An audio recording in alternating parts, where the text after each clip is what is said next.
ఇప్పుడు మీరు ఒగ్గు, ఒగ్గు కళాకారుడు డాక్టర్ ఒగ్గు రవి అనంటే మనకు గుర్తొచ్చేది మన శ్రీశైలం మల్లన్న.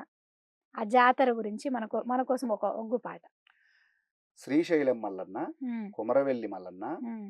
ఐలేను మల్లన్న, ఓదెల మల్లన్న, గట్టు మల్లన్న, పెద్దపురం మల్లన్న, ఒక్క మల్లన్న గాదు. తెలంగాణ పల్లె పల్లెకు బహుజనుల ఇళ్లల్లో ప్రతి ఇంటిలో మల్లన్నుంటాడు నాకు తెలిసి. హ్మ్. మల్లన్నంత మంత్రం లేదు, ఎల్లమ్మంత యంత్రం లేదని చుక్క సత్తయ్య గారు చెప్పిర్రు. అదే మల్లన్న చరిత్రనే చెప్తారా మొత్తం? బ్రహ్మాండంగా చెప్తారు. మల్లన్న చరిత్ర. ఒగ్గు ఏ పాట రూపంలో. 7 రోజులు చెప్తారు. ఒగ్గు కథ రూపంలో. ఒగ్గత రూపంలో. హ్మ్.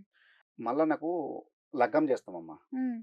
దాన్ని అర్వాచీనులు గొప్ప గొప్పోళ్ళంతా కళ్యాణం అంటారు గానీ, హ్మ్. కళ్యాణం మేమనం. మేము లగ్గమే అంటాం.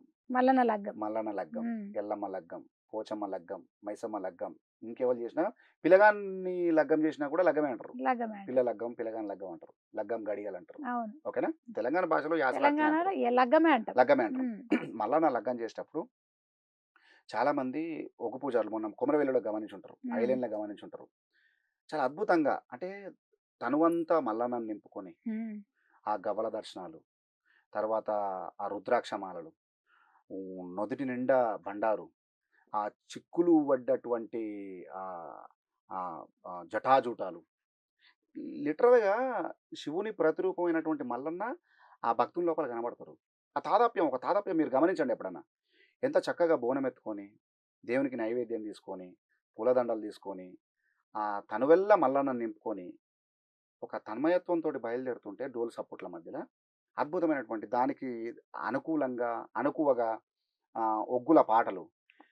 ఏమయ్యో కొమరవెల్లి మల్లయ్య రావయ్యో బంగారు నా సామి. ఏమయ్యో కొమరవెల్లి మల్లయ్య రామయ్యో బంగారు మా ఓహో! స్వామి. ఏమయ్యో కొమరవెల్లి మల్లయ్య రావయ్యో బంగారు నా సామి. ఏమయ్యో కొమరవెల్లి మల్లయ్య రామయ్యో బంగారు మా ఆహా! మారి మారి గొర్లగాసె మల్లయ్య మెడలమ్మ పెనివిటివి మల్లయ్య హై! స్వామి. మల్లయ్య మేడమ్మ పెరుడవు మల్లయ్య. ఆహా! కోరి కోరి గొర్లగాపె మల్లయ్య కేతమ్మ పెనివిటివి మల్లయ్య. ఓరే కొల్లగాసె మల్లయ్య కేతమ్మ పెరుడవు మల్లయ్య. జై ఎదులా బండారు మల్లయ్య ఎగజిమ్మ యల్లాయే మల్లయ్య. ఎదురా బండారు మల్లయ్య ఎగదిమా ఎల్లాయే మల్లయ్య. చల్ పందులా బండారు మల్లయ్య పైజిమ్మే యల్లాయే మల్లయ్య. ఎదురా బండారు మల్లయ్య పైదిమే ఎల్లాయే మల్లయ్య. ఇట్లా ఒగ్గులు పాట పాడుకుంటూ శివసత్తులకు వీర వీర అంటూ వీర ఖడ్గాలు వేసుకుంటూ వాళ్ళకు పూనకాలు తెప్పించుకుంటూ పూనకాలని మనం అంటున్నాం షిగాలు హ్మ్. షిగాలు తెప్పిస్తూ వాళ్ళు చక్కని డోలు దరువులకు అనుకూలంగా వాళ్ళ అడుగులు గదుపుతూ చక్కగా తన్మయత్వంతో మల్లన్న గుళ్ళకు పోతుంటే చూడ సంబూరం ఉంటుంది ఆ జాతర. ఆ జాతరను కూడా నాశనం చేసిర్రు. ఏందిది? అంటే మల్లన్న మీద ఇప్పుడు మీరు కొట్లాడుతున్నారు గదా! హ్మ్. డిసెంబర్ 29 రోజు జరిగింది. హ్మ్. మల్లన్న కళ్యాణం అని పెట్టిండ్రు. కళ్యాణం. కానీ మన మల్లన్న లగ్గం అంటారు అంటున్నారు. అవు. అది ఏంది? ఆ గొడవ ఏంది అసలు? మీ అదెందుకు ఆ పోరాటం ఎందుకు ఇంకా ఇప్పటిదాకా ఆ సమస్య ఎందుకు పరిష్కారం అయితలేదు? మీరే చెప్పిర్రు కదా! హ్మ్. లగ్గం ప్లేస్‌లో కళ్యాణం వచ్చింది కాబట్టి విధ్వంసం జరుగుతుంది. హ్మ్. విధ్వంసం అక్కడే జరుగుతది. కారణం ఏంటిదంటే హ్మ్. ఆధిపత్యం అమ్మ. ఒకటే హ్మ్. నేను చెప్పేదేందంటే ఆధిపత్యం. హ్మ్. దేవుడి ముంగర ఎవరు గొప్ప గాదు, ఎవరు తక్కువ గాదమ్మా. దేవుడు మన పెద్దోళ్ళు చెప్తుంటరు. హ్మ్. "అరేయ్! నువ్వు నన్నెవ్వలు చూస్తలేరో అనుకోని నువ్వు తప్పులు చేస్తున్నావు కానీ, భగవంతుడు గంపంత కన్ను పెట్టుకొని చూస్తార్రా" అని చెప్తారు. నిజంగా ప్రకృతి నుండి తప్పించుకోవడం ఎవని వల్లన అయితదా? ఎవ్వరి వల్ల గాదమ్మా. మల్లన్న నేత్రం నుండి, మూడవ నేత్రం నుండి తప్పించుకోవడం ఎవని వల్ల గాదు. అది కొండా సురేఖ గారి ఆధ్వర్యంలోనే జరిగింది కళ్యాణం. వాళ్ళను అంటే ఒక రకమైనటువంటి ఆహ్, హ్మ్, వచ్చినటువంటి నేతలకు కళ్యాణము అనేటువంటి పదార్థాన్ని తీసుకొచ్చి, లగ్గం అనే పదార్థాన్ని సమూలంగా నాశనం జేయడమే వాళ్ళ లక్ష్యం. హ్మ్. వచ్చిన వాళ్ళకు కూర్చోబెడతారు. వేదిక మీద పోయి కూర్చోబెడతారు. వాళ్ళకేం తెలుసమ్మా? పాపం నేతలకేం తెలుస్తది జెప్పు? అవును. వస్తే ఓ శాలువ కప్పుతారు, బొట్టు పెడతారు, ఆడ కూర్చోబెడతారు. ఒక్క నేత కన్నా బండారు బొట్టు పెట్టిర్రమ్మా మొన్న? ఒక్క నేతకు. కుంకుమ బొట్టు పెట్టిర్రు. హ్మ్. నిజంగా బండారేసిర్రా? మీరు వీడియోలు తీయండ్రి. నిజంగా బండారేసి కళ్యాణం చేయాలి గదా! నిజంగా ఆడ బలిజ పూజారులున్నారు. బలిజ పూజారులకు మల్లన్నకు లగ్గం చేసేటువంటి రైట్ లేదు అని నేను ప్రస్ఫుటంగా చెప్తున్నాను. ఇప్పుడు వాళ్ళే జరిపించిండ్రా? వాళ్ళే చేసిందే వాళ్ళు. మరి మీరు అంటే అడగలే పోయి సురేఖ గారిని అట్లా అడగలే? గత 4 సంవత్సరాల నుండి చెప్తూనే ఉన్నాం. హ్మ్. ఆడ లేని విగ్రహాలొచ్చినాయి. హ్మ్. కాని విగ్రహాలొచ్చినాయి. ఆ సందర్భానికి, ఆ గుడికి, తర్వాత ఆ సంప్రదాయానికి సందర్భం, సమయము అసలు అవసరం లేని విగ్రహాలు అక్కడ నెలకొల్పిర్రు. రెండవది నేనేమంటున్నానంటే, మల్లన్న దేవుని కళ్యాణం చేసింది మల్లన్నకు, మేడలమ్మ వాళ్ళేమంటారంటే, మా చెల్లెలు మేడలమ్మనిచ్చినాము మల్లన్నకు, అందుకనే మేము చేస్తున్నాం అని చెప్తున్నారు. నేనేమంటున్నానంటే, అసలు మేడలమ్మను తీసుకొచ్చేటప్పటికి మీరు మల్లన్నను కాలగర్భంలో కలపాలని, చంపాలని చూసిన వ్యవస్థ అది. హ్మ్. ఎందుకంటే ఒగ్గు కథలో నేను చెప్తున్నది కాదు ఇది. ఒగ్గు కళాకారులు, తెలంగాణ సమాజం మొత్తం తెలిసిన చరిత్ర ఇది. మల్లన్నను చంపుదామని చూసినోళ్ళు మల్లన్న కళ్యాణం ఎట్లా చేస్తారు?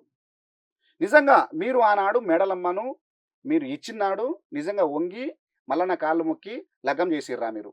చేయలేదు. ఎవరు చేసిర్రు? మల్లన్న కళ్యాణం చేసింది, మల్లన్న మేడలాదేవి కళ్యాణం చేసింది ఒగ్గు పూజారులు చేసారు.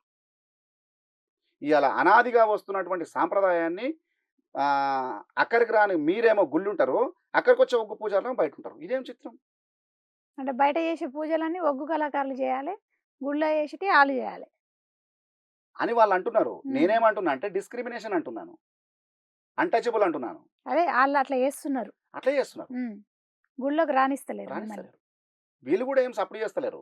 పాపం ఇప్పుడు వాళ్ళు అడిగితే మా ఉద్యోగాలకు బాగా అంటే ఎసరు పెడుతున్నారు బిడ్డ, మేము వస్తే మా ఉద్యోగాలు పోతాయి అంటున్నారు, ఉన్న ఉద్యోగాలు కూడా వీకెత్తామంటున్నారు, అందుకని మేము సపోర్ట్ చేస్తున్నాం, మేము ఇటు రాము అటు రాము అన్నారు వాళ్ళు ఆడున్న పూజారులు.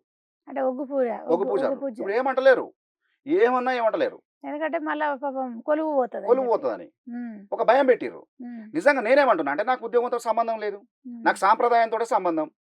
నేనేమంటున్నా, మల్లన్న కళ్యాణాన్ని, మీరన్న కళ్యాణాన్ని, నేనన్న లగ్గాన్ని షష్ఠి అమావాస్య వస్తుందమ్మా. షష్ఠి అమావాస్య వెళ్ళిన 7వ రోజు దండివారం అని ఉంటుంది. అది ఏ వారం వస్తే గా వారం మల్లన్నకి ఇష్టమైన వారం దండివారం. ఇష్టమైన వారం అది. అది శనివారం వచ్చిందా, సోమవారం వచ్చిందా, మంగళవారం వచ్చిందా, అమావాస నాడు వచ్చిందా, పున్నం నాడు వచ్చిందా, సంబంధం లేదు. దండివారం టోటల్గా నేను చెప్పేది ఏంటంటే, మల్లన్నకు పంచాంగానికి కానీ, తిథికి కానీ, నక్షత్రానికి కానీ సంబంధం లేనివాడు. కానీ ఇప్పుడు చేస్తున్నారేమో కదా అట్లనే మరి. అదే మన దౌర్భాగ్యమే గది. బహుజన దేవతలకు పంచాంగాలతో సంబంధం లేదు. నీకు కడుపును వస్తే అమ్మ నా కడుపును వస్తుందని టైం చూసుకొని పోయి అడుగుతావా? నీకు ఆకలి అయితే అమ్మ దగ్గరికి పోయి టైం చూసుకొని అడుగుతావా, తిథి చూసుకొని అడుగుతావా, నక్షత్రం చూసుకొని అడుగుతావా, పంచాంగం చూపించి అడుగుతావా? మల్లన్ననే డైరెక్ట్ ఏమని చెప్పిందంటే, నాకు బ్రాహ్మణ పూజారులు కానీ, బలిజ పూజారులు కానీ ఈ శిష్ట సాహిత్యం మొత్తం వద్దే వద్దని చెప్పిండు. నాకు నా సాటి భక్తుడు డోళ్ళు మోగించుకుంటూ, నపిరలు మోగించుకుంటూ, పిక్కగజ్జలు కట్టుకొని వీర వీర అంటూ వీర ఖడ్గాలు వేసుకుంటూ ఒగ్గు పూజారి వచ్చి నాకు పూజ చేయాలని చెప్పిండు కదా. ఇది అందరికి తెలిసిన విషయమే. 7 గవల దర్శనం మల్లనిచ్చిందే కదా. 7 గవల దర్శనం మెడకు కట్టుకొని తనువంతా మల్లన్న నింపుకొని ఒళ్ళంతా బండారు పూసుకొని చేసే కళ్యాణం ఒగ్గు పూజారి చేస్తాడు.